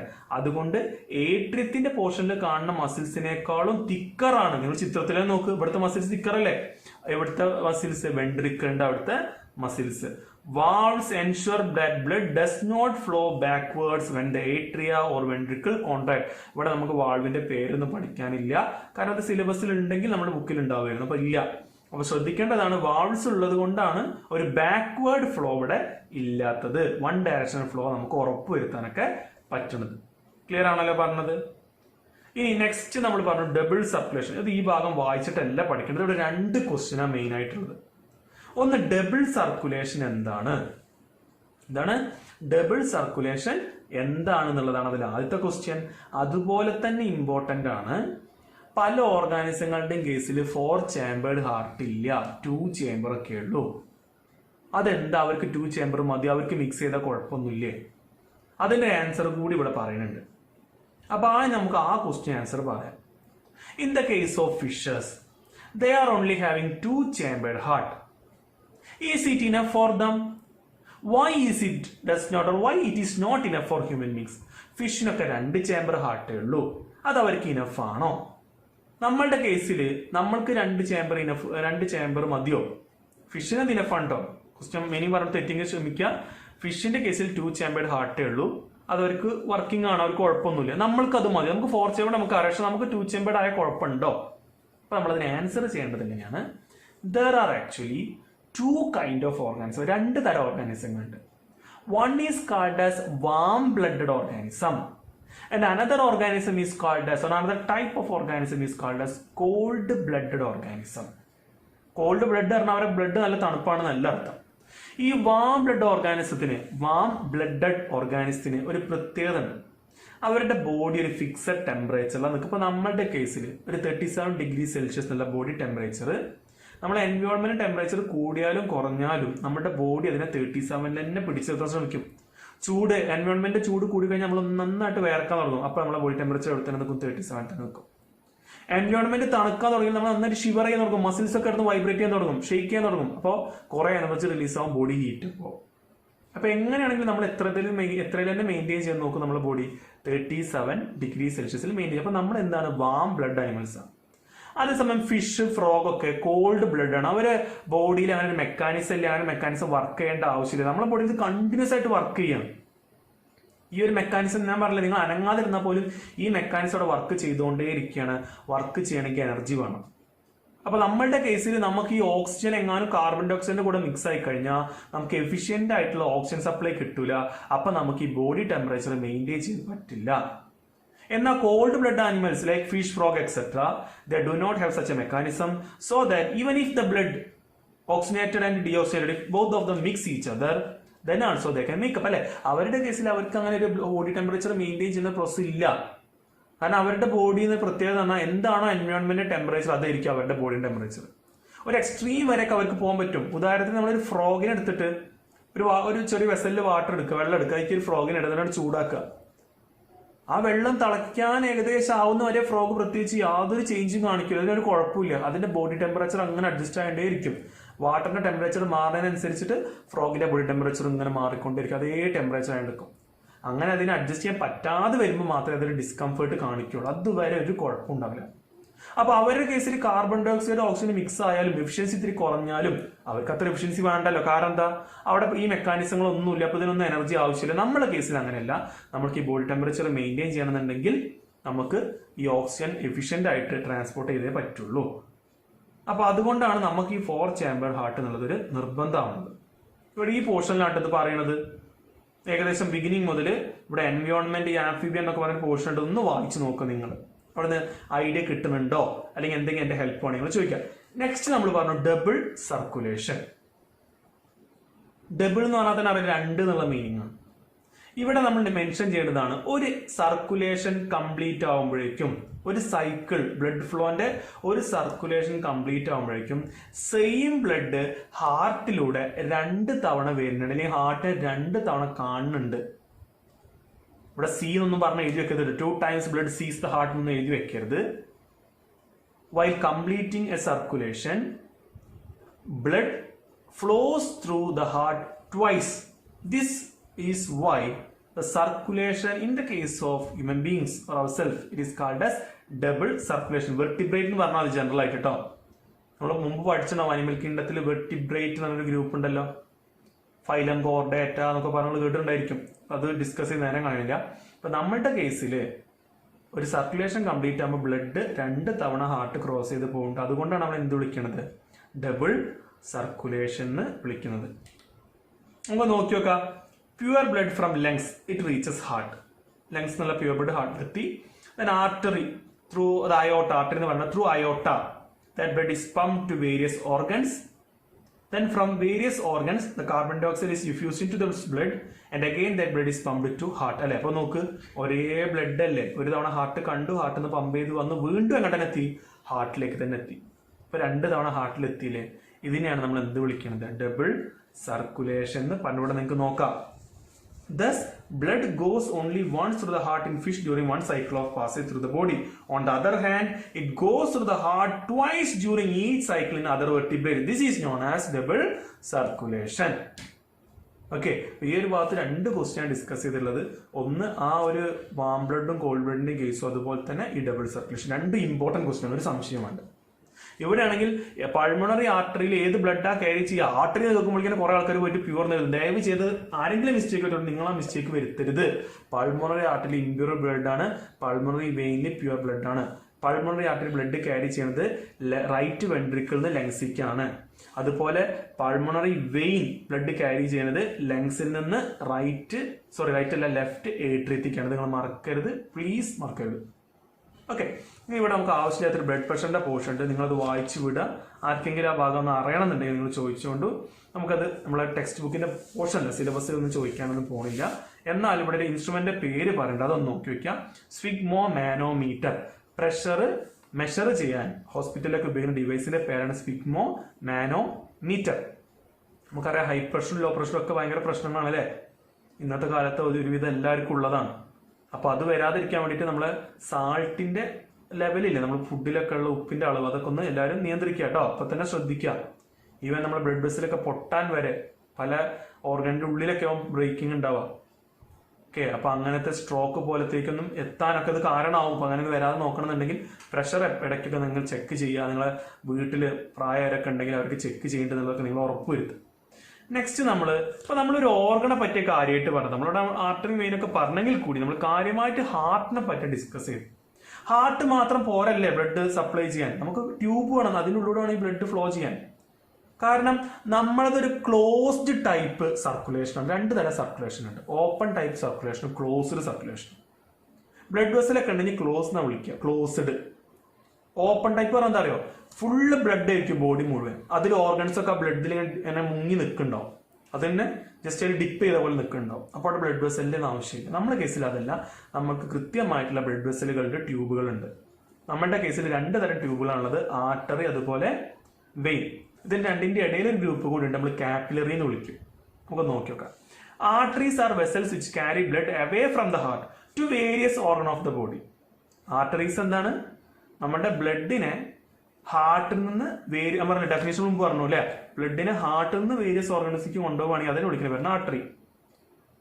Since blood emerges from the heart under high pressure, arteries have thick elastic walls. ഇപ്പൊ തന്നെ അണ്ടർലൈൻ ചെയ്തിട്ടുണ്ട്, ഇപ്പൊ അണ്ടർലൈൻ ചെയ്തിട്ടുണ്ട്. കാരണം നിങ്ങളൊരു കാര്യം ശ്രദ്ധിക്കണം, നമ്മള് വെയിനിന്റെ പ്രത്യേകത അത് പല ഓർഗൻസിൽ നിന്നും ബ്ലഡിനെ ഹാർട്ടിലേക്ക് കൊണ്ടുവരുന്ന ആളാണ്. ഓർഗൻസ് പമ്പ് ചെയ്യൊന്നുമില്ല. ഓർഗൻസ് ഈ എൻറ്റയർ സർക്കുലേഷന്റെ ഒരു പ്രഷർ ആരോ പിന്നെ നിന്നുകൊണ്ട് മെല്ലെ അങ്ങനെ ബ്ലഡ് അതിനുള്ളിലൂടെ ഫ്ലോ ചെയ്ത് പോകുന്നുണ്ടെന്നു. പക്ഷെ ഹാർട്ടിൽ നിന്ന് ബ്ലഡ് ക്യാരി ചെയ്ത് കൊണ്ടുപോകുന്നത് ആരാണ്, ആർട്ടറിയാണ്. അതിപ്പോൾ ഇംപ്യൂർ ആണെങ്കിലും പ്യുവർ ആണെങ്കിലും ആർട്ടറി എന്ന് പറയുന്നത് പ്യുവർ ബ്ലഡ് ക്യാരി ചെയ്യുന്ന ആളാണ്, ഒന്നും നോക്കേണ്ടത്. പക്ഷെ അത് ഹാർട്ടിൽ നിന്ന് സ്റ്റാർട്ട്, ഇപ്പൊ നിങ്ങൾ പൾമോണറി ആർട്ടറി സംഗതി ഇംപ്യൂർ ബ്ലഡ് കൊണ്ടുപോകുന്നത്, പക്ഷെ അത് എവിടുന്ന് പമ്പ് ചെയ്യണത്, നമ്മളുടെ ഹാർട്ട് പമ്പ് ചെയ്യുന്ന ബ്ലഡാണ്. ഇംപ്യൂർ ബ്ലഡ് ആണെങ്കിൽ ഹാർട്ട് പമ്പ് ചെയ്യുന്ന ബ്ലഡാണ്. അയോർട്ട ഒരു ആർട്ടറിയാണ്, അതും ഹാർട്ട് പമ്പ് ചെയ്യുന്ന ഒരു വഴി തന്നെയാണ്. രണ്ടിന് പ്രശ്നം അറിയോ, ഹാർട്ടിന്റെ എൻറ്റയർ പ്രഷർ ഇല്ലേ അത് ആർട്ടറിയിൽ നമുക്ക് കിട്ടും. അപ്പോൾ ഈ ആർട്ടറിന്റെ വാൾസ് തിക്കല്ല എന്നുണ്ടെങ്കിൽ, അത്ര കട്ടില്ല എന്നുണ്ടെങ്കിൽ പൊട്ടിപ്പോവും, ബ്ലഡൊക്കെ പുറത്തേക്ക് വന്നു കഴിയും. അപ്പോൾ വന്നു കഴിഞ്ഞാൽ എന്താ ഉണ്ടാവുക, ബ്ലഡ് ലോസ്, ഇന്റേണൽ ബ്ലീഡിംഗ് ഉണ്ട് എന്നൊക്കെ പറയില്ലേ, അങ്ങനെയൊക്കെ ആവും. അതുകൊണ്ട് അങ്ങനെ വരാതിരിക്കാൻ നമുക്ക് ദൈവം തന്നിട്ടുള്ളത് നല്ല തിക്കായിട്ടുള്ള എലാസ്റ്റിക്, അതായത് എക്സ്പാൻഡ് ആവാനും കുറച്ചൊക്കെ റിലാക്സ് ചെയ്യാൻ കഴിവുള്ള ആള്, അങ്ങനത്തെ ഒരു മെറ്റീരിയൽ അല്ലെങ്കിൽ അങ്ങനത്തെ ഒരു മെസ്സീരിയൽ ഒരു ലെയർ വെച്ചിട്ടാണ് നമ്മുടെ ആർട്ടറി ഉണ്ടാക്കിയിട്ടുള്ളത്. Veins collect the blood from different organs and bring it back to the heart. They do not need thick walls. അതിനത്ര thick walls വേണ്ട. കാരണം എന്താണ്, blood is no longer under pressure. ഞാൻ പറഞ്ഞു ഓർഗൻസ് ഒന്നും pump ചെയ്യാൻ പറഞ്ഞു, organs എവിടുന്നോ ഒരു പ്രഷർ കിട്ടുന്നുണ്ടല്ലേ, ഈ ഹാർട്ട് ഇങ്ങനെ ബ്ലഡ് കൊടുത്തോണ്ടേ ഇരിക്കുകയാണ്. അപ്പൊ ആ ഒരു ഹാർട്ടിൽ നിന്ന് ആ ബ്ലഡ് കൊടുക്കുന്ന പ്രഷർ ഇല്ല, അതിങ്ങനെ ചെറുതായിട്ടുള്ളത് കൊണ്ട് ആ ഒരു പുഷ് ഉള്ളത് കൊണ്ടാണ് ഓർഗൻസിനോട് കൂടെ ബ്ലഡ് ഫ്ലോ ചെയ്യുന്നത്. അതിൽ ഓർഗൻസ് അവിടെ പ്രഷർ കൊടുക്കണമെന്നില്ല. അതുകൊണ്ട് വെയിൻസ് ആണല്ലോ ഓർഗൻസ് എന്നുള്ള ഇംപ്യൂർ ബ്ലഡിനെ ക്യാരി ചെയ്തിട്ടാണ് ആള്. അതുകൊണ്ട് അതിനത്ര ഒരു തിക്കായിട്ടുള്ള വാൾസിന്റെ ഒന്നും ആവശ്യമില്ല. Instead they have valves that ensure that blood flows only in one direction. Pressure കുറവല്ലേ, പ്രഷർ നല്ലോണ്ടെങ്കിൽ ഒരാൾ പിടിച്ച് ഉന്താണ് ബ്ലഡ് ഒരു ഡയറക്ഷനിലേക്ക് പോകുള്ളൂ വിചാരിക്കാം. പക്ഷെ പ്രഷർ കുറവാണെങ്കിൽ ബ്ലഡിന് വേണമെങ്കിൽ മുന്നിക്കും പോവാം അല്ലെങ്കിൽ പിന്നിക്കും വരാം. വാൾവ് ഉണ്ടാവും, റെഗുലർ ആയിട്ട് വാൾസ് ഉണ്ടാവും ഇവിടെ വെയിൻസിൽ. അതുള്ളതുകൊണ്ട് എന്താ ഗുണം, തിരിച്ച് ബാക്ക്വേർഡ് ഫ്ലോ ഇല്ലാതെ നോക്കാം. അപ്പൊ രണ്ടിനോട് പ്രത്യേകത, ആർട്ടറീസ് ആണെങ്കിൽ walls are thick and elastic, while veins they do not have a thick wall but they have valves which ensure one directional flow of blood or prevent backward flow of blood on reaching an organ or tissue. Artery divided into smaller and smaller vessel to bring blood in contact with all the individual cell. The smallest vessel which have walls which are one cell thick are called capillaries. Exchange of material between blood and surrounding cell take place across this thin wall. Capillaries then join together to form veins that convey the blood away from the organ or tissue. ഇത് നിങ്ങളെ കൈ ഇങ്ങോട്ട് നോക്കിയാൽ മതി. നിങ്ങളെ കൈ രണ്ട് കൈ ഇങ്ങനെ വെക്കുക, നിങ്ങൾ ഇതുപോലെ വെക്കുക. ഇത് ഓർഗനാണ് കൂട്ടിക്കോ, നിങ്ങളിതൊരു ഓർഗനാണെന്ന് കൂട്ടിക്കോ, ഈ കാണുന്ന പിക്ചർ ഓർഗനാണെന്ന് കൂട്ടിക്കോ. അപ്പൊ ഇത് ആർട്ടറിയാണ്. ആർട്ടറി ഇങ്ങനെ വന്ന് ഇവിടെ ഓർഗണിക്ക് എത്തി. ഇതുപോലെ തന്നെ ഇവിടെ വന്ന് നാളെ പ്രശ്നം എന്താ പറയുക, ഇത് തിക്ക് വാൾസ് ആണുള്ളത്. ആ ബ്ലഡിന് ഈസി ആയിട്ട് ഡിഫ്യൂസ് ചെയ്ത് എങ്ങോട്ട് എത്താൻ പറ്റില്ല, ഓർഗണിക്ക് എത്താൻ പറ്റില്ല. അപ്പൊ എന്താ ഉണ്ടാവുക വെച്ചാൽ ഓർഗൺ എത്തുന്നതിന്റെ മുമ്പ് തന്നെ ആർട്ടറി ഇത് അങ്ങനെ അങ്ങോട്ട് സ്പ്ലിറ്റ് ആയി. സിംഗിൾ ട്യൂബ് ആയിരുന്നു അത്, കുറെ എണ്ണ 5 എണ്ണം എന്നല്ല കേട്ടോ, ഒരുപാട് എണ്ണ സ്പ്ലിറ്റ് ആയിട്ടുണ്ടാവും. ഇനി ആ സ്പ്ലിറ്റ് ആയ ആളുകൾക്ക് എന്ത് ചെയ്യും, ഈ ഓർഗൺ കഴിയുമ്പോഴേക്കും വീണ്ടും കൂടി ചേർന്ന് സിംഗിൾ ആയിട്ട് പോകും. ഇവിടെ വന്നത് പ്യുവർ ബ്ലഡ് ആയിരുന്നു, ഹാർട്ടിൽ നിന്ന് വരുന്ന ബ്ലഡാണ്, ഇത് ആർട്ടറിയാണ്. ഇത് ഹാർട്ടിലേക്ക്, ഈ ഓർഗണിൽ നിന്ന് ഹാർട്ടിക്ക് ബ്ലഡ് കൊണ്ടുപോകുന്ന ആളാണ്. അപ്പൊ ഈ ഒരു ലോങ് തിക്ക് ആയിട്ടുള്ള അല്ലെങ്കിൽ ലോങ് ട്യൂബിന്റെ പേര് എന്താണ്, വെയിൻ എന്നാണ്. ഇനി ഇതിന്റെ ഇടയിൽ കണ്ടെങ്കിൽ ഞാൻ കുറെ ചെറിയ ആൾക്കാർ ഇങ്ങനെ ഒരുമിച്ച് നിൽക്കുന്നുണ്ട്, ഒരു നെറ്റ്വർക്ക് പോലെ. ഈ കാണുന്ന നെറ്റ്വർക്ക് ഇല്ലേ, മുമ്പ് നമ്മൾ കണ്ട ഈ ഒരു നെറ്റ്വർക്ക് ഇല്ലേ, ഈ നെറ്റ്വർക്ക്, ഇതിന് നമ്മൾ കാപ്പിലറി എന്ന് വിളിക്കും. ഇതിന്റെ പ്രത്യേകത നിങ്ങൾ ആദ്യം ശ്രദ്ധിക്കുക. ഈ കാപ്പിലറി അത്രയും ഡെലിക്കേറ്റ് ആണ്. അതായത് അതിന്റെ വാളില്ലേ, കാപ്പിലറിന്റെ വാള്, അത് ഒരു സെല്ലിന്റെ തിക്നെസ്സേ ഉണ്ടാവുള്ളൂ. ഒരു സെല്ലോണ്ട് ഉണ്ടാക്കി നല്ല കേട്ടോ, ഒരു സെല്ലിന്റെ തിക്നെസ്സേ ഉണ്ടാവുള്ളൂ കാപ്പിലറിന്റെ വാള്. അതുകൊണ്ടുള്ള ഗുണം എന്താണ്, ഈസി ഡിഫ്യൂഷൻ പോസിബിൾ ആണ്. ഇപ്പൊ നമ്മൾ ആൽവിയോളിന്റെ കേസിൽ മെൻഷൻ ചെയ്തില്ല, വളരെ കട്ടി കുറവാണ്, ഒരു സെല്ലിന്റെ തിക്നെസ് ഉള്ളത്, അത് തന്നെ ഇവിടെ ഡിഫ്യൂഷൻ എളുപ്പമായിട്ട് നടക്കും. വേസ്റ്റിനെ നമുക്ക് ഓർഗൻസിൽ നിന്ന് വേസ്റ്റിനെ കളക്ട് ചെയ്യാം, ഓർഗൻസിക്ക് ഈസി ആയിട്ട് ഓക്സിജൻ സപ്ലൈ ചെയ്യുകയും ചെയ്യും. നെക്സ്റ്റ് നമുക്ക് നോക്കാം മെയിൻ്റെനൻസ് ബൈ പ്ലേറ്റ്ലെറ്റ്സ്.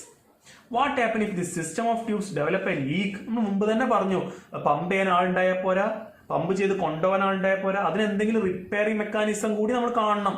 അപ്പൊ എന്തെങ്കിലും ഉള്ളിലൊരു ലീക്ക് വന്നാലോ നമുക്ക് എത്തിപ്പെടാൻ പറ്റില്ല. മോഡേൺ ടെക്നോളജി വെച്ച് വരെ എത്തിപ്പെടാൻ പറ്റാത്ത തരത്തിൽ ചെറിയ ബ്ലഡ് വെസൽ നമ്മുടെ ബോഡിയിലുണ്ട്. അപ്പൊ ആ ബ്ലഡ് വെസലിനൊക്കെ ലീക്ക് വന്ന് നമ്മൾ എന്താ ചെയ്യുക? Think about situation when we are injured and start bleeding. Naturally loss of blood from the system has to be minimised. In addition leakage would lead to a loss of pressure which would reduce the efficiency of the pumping system. അല്ലേ, നിങ്ങളൊക്കെ വീട്ടിൽ pipe ഹോസ് ഇല്ലേ, നമ്മളെ സാധാ പൈപ്പിൽ നിന്ന് ടാപ്പിൽ നിന്ന് കൊടുക്കുന്ന ഹോസ്, അതിൽ ഓട്ട കുറച്ച് അത്യാവശ്യം നല്ല വലുപ്പത്തിൽ അവിടെ ഒരു ഓട്ട ഉണ്ടെന്ന് വിചാരിക്കാം, ചില ഹോൾസ് ഉണ്ട്. നമ്മുടെ പൈപ്പിൽ പുറത്തേക്ക് വരുന്ന വെള്ളത്തിന്റെ സ്പീഡ് കുറയില്ല, കാരണം അവിടെയൊക്കെ പ്രഷർ കുറഞ്ഞിട്ട് കുറഞ്ഞ പ്രഷറിൽ ഇവിടെ വെള്ളം പുറത്തേക്ക് വരുള്ളൂ. അപ്പൊ ഇത് നമ്മുടെ ബോഡിയുടെ കേസിലായ പ്രഷർ കുറഞ്ഞ വലിയ പ്രശ്നം, ഈ പമ്പിംഗ് സിസ്റ്റത്തിന്റെ എഫിഷ്യൻസി ഒക്കെ കുറയും, അല്ല എല്ലാ ഭാഗത്തേക്കും ബ്ലഡ് ഫ്ലോ എത്തൂല. To avoid this, blood has platelet cells which circulate around the body and plug these leaks by helping to clot the blood at these points of injury. നിങ്ങൾക്ക് അറിയാം platelets എന്താണ്? കുറെ റെമനൻസ് ഓഫ് സെൽ എന്ന് പറയും. ഈ RBC WBC ഒക്കെ ഉണ്ടാക്കിയ സെല്ലുകളുടെ ബാക്കിയായിരിക്കാം ഒരു പക്ഷേ.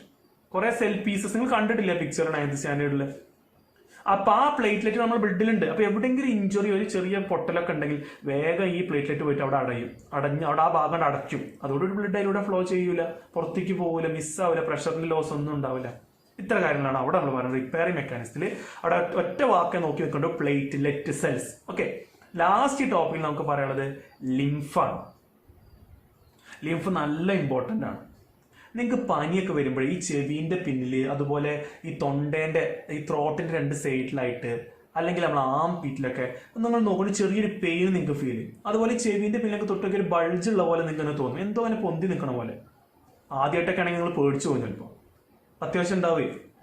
അത് ശരിക്കും ലിംഫ് നോഡ് എന്ന് പറഞ്ഞ സാധനമാണ്. എന്താ അതിന്റെ യൂസ് നമുക്ക് നോക്കാം. There is another type of fluid also involve in transportation. This is called lymph or tissue fluid. രണ്ട് പേരുണ്ട്, ലിംഫ് എന്ന് വിളിക്കാം അല്ലെങ്കിൽ ടിഷ്യൂ ഫ്ലൂയിഡ് എന്ന് വിളിക്കാം. Through the pores present in walls of capillary, some amount of plasma, protein and blood cells escape into the intercellular spaces in the tissues to form the tissue fluid or lymph. Capillary നമ്മൾ വളരെ thickness കുറഞ്ഞ സാധനമല്ലേ, അതിന്റെ ആ cell വാളിന്റെ ഉള്ളിൽ കൂടി പ്രോട്ടീൻസും കുറച്ച് ബ്ലഡിലെ പ്ലാസ്മയും ഇത്തിരി ബ്ലഡ് സെല്ലൊക്കെ എസ്കേപ്പ് ചെയ്തിട്ട് ഈ ഓർഗനിലുള്ള സെൽസിന്റെ ഇടയിലുള്ള സ്പേസ്, അതാണ് ഇന്റർസെല്ലുലാർ സ്പേസ്, അങ്ങോട്ട് എത്തും. അങ്ങനെ അതിലൂടെ അങ്ങനെ പോണ സമയത്ത് അതിനെന്ത് ചെയ്യാൻ പറ്റി? പ്രോട്ടീൻസ് ഒക്കെ ആ ഓർഗൻസിന് അല്ലെങ്കിൽ ആ സെൽസിന് യൂസ് ചെയ്യാം അല്ലേ. അവർക്ക് പല ആവശ്യങ്ങളുണ്ട്. അത് തുടക്കത്തിലെ പറഞ്ഞതാണ്, മോളിക്കുലാർ മൂവ്മെന്റ് ഉണ്ട്, അല്ലെങ്കിൽ റിപ്പയർ വേണ്ടി വരും, അല്ലെങ്കിൽ അവിടെ എന്തെങ്കിലും പാത്തജൻ, എന്തെങ്കിലും ബാക്ടീരിയ, വൈറസ് ഒക്കെ ഉണ്ടെങ്കിൽ അതിനെ ഫൈറ്റ് ചെയ്യണം. ഇതിനൊക്കെ ഈ പറഞ്ഞ പ്രോട്ടീനും ഈ പറഞ്ഞ WBC ഒക്കെ പോയി കഴിഞ്ഞാൽ ഹെൽപ്ഫുൾ ആണ്. Okay, it is similar to the plasma of blood but colourless and contain less protein. ഇത് പ്ലാസ്മ പോലെ തന്നെയാണ് ആരുള്ളത്? ഈ ലിംഫ് ഉള്ളത്. പക്ഷെ പ്ലാസ്മയ്ക്ക് ഒരു കളർ ഉണ്ട്. എന്താ പ്ലാസ്മയുടെ കളർ? കണ്ടിട്ടുണ്ട് പ്ലാസ്മ? ഇപ്പൊക്കെ പേപ്പറിൽ ഒരുപാട് തവണ വരാറുണ്ട് ഈ കൊറോണയെ ബന്ധപ്പെട്ടിട്ട്. പ്ലാസ്മ തെറാപ്പി മലപ്പുറത്ത് അല്ലെങ്കിൽ കേരളത്തിൽ ആദ്യമായിട്ട് എന്നൊക്കെ പറഞ്ഞ് ഒരാൾ ട്രീറ്റ് ചെയ്ത് അസുഖം മാറി പോയിട്ടുണ്ട് മഞ്ചേരി മെഡിക്കൽ കോളേജിൽ. വായിച്ചിരുന്ന വാർത്ത. പ്ലാസ്മയുടെ കളർ നിങ്ങൾ എനിക്ക് മെസ്സേജ് ചെയ്തായിരുന്നു കേട്ടോ. പാക്ക് ആയിട്ട് തന്നെ ചിലപ്പോൾ ഫോട്ടോസ് നിങ്ങൾക്ക് ഗൂഗിളിൽ സെർച്ച് ചെയ്ത് കാണാം. പാക്ക് ചെയ്ത് വെച്ച പ്ലാസ്മകളുടെ ഫോട്ടോ കാണാം. ഇനി പ്ലാസ്മ പോലെ തന്നെയാണ് ലിംഫ് എന്നുണ്ടെങ്കിലും ഇതിന് കളർ ഒന്നുമില്ല. പിന്നെ എന്താണ്? Lymph drain into lymphatic capillary from the intercellular spaces which join to form large lymph vessel and that finally open to larger vein. ഒരു കാര്യം ശ്രദ്ധിക്കണം, ആർട്ടറി വന്ന് കാപ്പിലറി മാറിയ സമയത്താണ് ഈ സാധനമൊക്കെ ബ്ലഡിൽ നിന്ന് മിസ്സായിട്ട് അല്ലെങ്കിൽ ഇതിന്റെ ഉള്ളിലൂടെ കാപ്പിലറി കൂടി വന്നിട്ട് സെല്ലിക്ക് പോയത്. പക്ഷെ അങ്ങനെ സെല്ലിൽ തന്നെ നിൽക്കാൻ പാടില്ല. അപ്പൊ ബ്ലഡിന്റെ എമൗണ്ട് കുറഞ്ഞു വരുന്ന പോലെയല്ലേ, പ്ലാസ്മയുടെ അളവ് കുറഞ്ഞു വരുന്ന പോലെയല്ലേ. നമുക്ക് ഇതിന്റെ എമൗണ്ട് പഴയ പോലെ ആക്കണ്ടേ. അപ്പൊ എന്ത് ചെയ്യും? ഇവിടെ ഈ വന്നിട്ടുള്ള ലിംഫ്, ഈ കളർലെസ് ആയിട്ടുള്ള ഈ പ്രോട്ടീൻ കുറച്ച് കുറവാണ്. പ്ലാസ്മയിൽ അത്ര പ്രോട്ടീൻ ഒന്നുമില്ല, കുറച്ച് പ്രോട്ടീൻ ഒക്കെ ഉള്ളൂ. ആ ഒരു സാധനം, ആ ലിക്വിഡ്, ആ പ്രോട്ടീൻ ഒക്കെ കൊടുത്തോട്ടെ, എന്നാലും ആ പ്ലാസ്മയെ നമുക്ക് തിരിച്ചിട്ട് കളക്ട് ചെയ്യണം. എങ്ങനെ കളക്ട് ചെയ്യാം? ഈ ലിംഫ് ഒക്കെ കൂടി ചേർന്നിട്ട് ഒരു ലിംഫാറ്റിക് കാപ്പിലറി എന്നുള്ളൊരു സിസ്റ്റം, അതിനൊരു പ്രത്യേക കാപ്പിലറി സിസ്റ്റം ഉണ്ട്, അതിലേക്ക് ഡ്രെയിൻ ചെയ്യും. അതിൻ്റെ ഉള്ളിലേക്ക് കയറി അതിനുള്ളിലേക്ക് അത് എൻ്റർ ചെയ്യും. ഇനി ആ ലിംഫാറ്റിക് കാപ്പിലറികളൊക്കെ കൂടി ശ്രദ്ധിക്കാം, ലിംഫാറ്റിക് കാപ്പിലറീസ് എവിടെയുള്ള ഇന്റർസെല്ലുലാർ സ്പേസിലായിട്ടുള്ളത്, അതെല്ലാം കൂടി ജോയിൻ ചെയ്ത് ലാർജ് ലിംഫ് വെസൽ, വലിയ ലിംഫ് ക്യാരി ചെയ്യുന്ന വെസൽസ് ഉണ്ടാവും. ആ ലിംഫ് വെസൽസ് എങ്ങോട്ട് ഓപ്പൺ ചെയ്യും? നമ്മുടെ വെയിനിലേക്ക് ഓപ്പൺ ചെയ്യും. അപ്പൊ എന്താ പറയുക, ആർട്ടറി വന്നു, കാപ്പിലറി ആയി, ഇവിടുന്ന് ലിംഫൊക്കെ സെല്ലിലേക്ക് പോയി.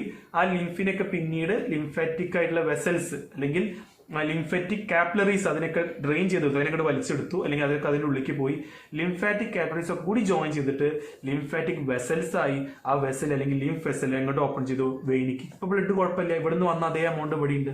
കുറച്ച് പ്രോട്ടീൻ ഒക്കെ പോയിണ്ടാവും, അത് അതിൻ്റെ നമുക്ക് വേണ്ടത്. പ്രോട്ടീൻസ് ഒക്കെ സെല്ലിക്ക് വേണ്ടിയിട്ട് നമ്മൾ എടുത്തിട്ടുള്ളത്, പോയിക്കോട്ടെ, പ്രശ്നമില്ല. പക്ഷെ ആ എമൗണ്ട് നമുക്കിവിടെ എമൗണ്ട് മാറാതെ തന്നെ കിട്ടണം അല്ലെ. ഇനി എന്താ പറയണത്? Lymph carries digested and absorbed fat from intestine and drains excess fluid from extracellular space back into the blood. ഇപ്പൊ സെല്ലിന്റെ ഇടയിൽ എന്തെങ്കിലും എക്സ്ട്രാ ആ ഇൻട്രസെല്ലുലാർ സ്പേസിലൊക്കെ കുറച്ച് ഫ്ലൂയിഡ്സ് ഒക്കെ അനാവശ്യമായിട്ടുണ്ടെങ്കിൽ അതൊക്കെ ലിംഫാറ്റിക് വെസലിലൂടെ എങ്ങനെ തന്നെ വരും? വെയിനിലേക്ക് തന്നെ വരും. അതുപോലെ ഫാറ്റ് നമ്മൾ പറഞ്ഞു digested and absorbed fat from intestine. Lymph carries digested and absorbed fat from intestine and drains excess. അപ്പോൾ ലിംഫിന്റെ പ്രധാനപ്പെട്ട 2 ഫംഗ്ഷനാണ് ഈ പറഞ്ഞത്. ഓക്കെ, ഒന്ന് എക്സ്ട്രാ ഫ്ലൂയിഡ് ഉണ്ടെങ്കിൽ അതിനെ ഒഴിവാക്കാൻ സഹായിക്കും, അതുപോലെ അത് ഫാറ്റിനെ ക്യാരി ചെയ്യുകയും ചെയ്യും. ഇത്ര കാര്യങ്ങളാണ് നമുക്ക് ഈ ഒരു പോർഷനിൽ ഡിസ്കസ് ചെയ്യുന്നത്. സംഗതി ചെറിയ ടോപ്പിക് ആണെങ്കിലും ഇന്ന് നമ്മൾ പറഞ്ഞ കാര്യം നിങ്ങൾക്ക് ഇപ്പോൾ 1 മണിക്കൂർ 2 മണിക്കൂറൊക്കെ വായിക്കാനും പഠിക്കാനുള്ള കണ്ടന്റ് ഉണ്ട്. ഇത് ഇന്ന് തന്നെ നിങ്ങൾ പഠിക്കുക. ഞാൻ പറഞ്ഞ ചോദ്യങ്ങളൊക്കെ ഇന്ന് തന്നെ നിങ്ങൾ നോക്കുക. അതുപോലെ തന്നെ നാളെ മുതലാണ് നമ്മൾ മാത്സ് ക്ലാസ്സുകൾ സ്റ്റാർട്ട് ചെയ്യുന്നത്. ഇപ്പൊ ഞാൻ ഇന്ന് വൈകുന്നേരം ക്ലാസ് എൻ്റെ കാര്യം നിങ്ങൾക്ക് അറിയാം. നിങ്ങൾ സ്കൂളൊക്കെ കഴിഞ്ഞ് നിങ്ങൾ റിലാക്സ് ചെയ്തിട്ട് ഈ ക്ലാസ് കേട്ടോട്ടെ എഴുതിയിട്ടാണ്. ആർക്കെങ്കിലും പഴയ പോലെ രാവിലെ തന്നെ വേണമെന്നുണ്ടെങ്കിൽ നിങ്ങൾ അറിയിക്കുക. അത് മെജോറിറ്റിന്റെ ഒപ്പീനിയൻ നോക്കിയിട്ട് തന്നെയാണ് നമ്മൾ ചെയ്യുന്നത്. ഇപ്പൊ സൺഡേ ക്ലാസ് വെക്കുന്ന കാര്യം പറയുമ്പോൾ മെജോറിറ്റി പറഞ്ഞു വർക്കിംഗ് ഡേയ്സിൽ മതി. അപ്പൊ നമ്മൾ വർക്കിംഗ് ഡേയ്സിലാക്കി. അതുപോലെ നാളെ മാത്സ് ക്ലാസ്സുകൾ സ്റ്റാർട്ട് ചെയ്യാണ്. അപ്പൊ നാളെ മാത്സ് എടുക്കുന്നത് ഒരു ടീച്ചറാണ്. ഓക്കെ, നോക്കുക, നമുക്കൊന്ന് ടീച്ചറെ വെച്ചിട്ട് തന്നെ സ്റ്റാർട്ട് ചെയ്ത് നോക്കുകയാണ്. കാരണം ഞാൻ തന്നെ എല്ലാതും എടുക്കുമ്പോൾ ചിലപ്പോൾ അത് കേൾക്കണ എല്ലാ സ്റ്റുഡൻസിനും അത് ഒരുപോലെ ദഹിച്ചോളണമെന്നില്ല, ഡൈജസ്റ്റ് ആയിക്കോളണമെന്നില്ല. ടീച്ചറെ ക്ലാസ് കേൾക്കുക. ഫസ്റ്റ് ക്ലാസ് ഡെമോ ആണ്, നാളത്തെ ക്ലാസ് ഡെമോ ആണ്, ഫീസൊന്നും അടയ്ക്കേണ്ട, എല്ലാവർക്കും കാണാം. അതിന് ശേഷമുള്ള ക്ലാസ് ജോയിൻ ചെയ്യാൻ താല്പര്യമുള്ളവർ മുമ്പ് പറഞ്ഞ പോലെ ഫീസ് അടച്ച് ജോയിൻ ചെയ്യാം. നമുക്ക് വീക്ക്ലി 2 ക്ലാസ്സുകളാണ് മാത്സിന് ഉണ്ടാവുക. അത് നമുക്ക് കൂട്ടണമെങ്കിൽ പിന്നീട് ആലോചിച്ചിട്ട് തീരുമാനിക്കാം. Okay, will see in another video. Thank U.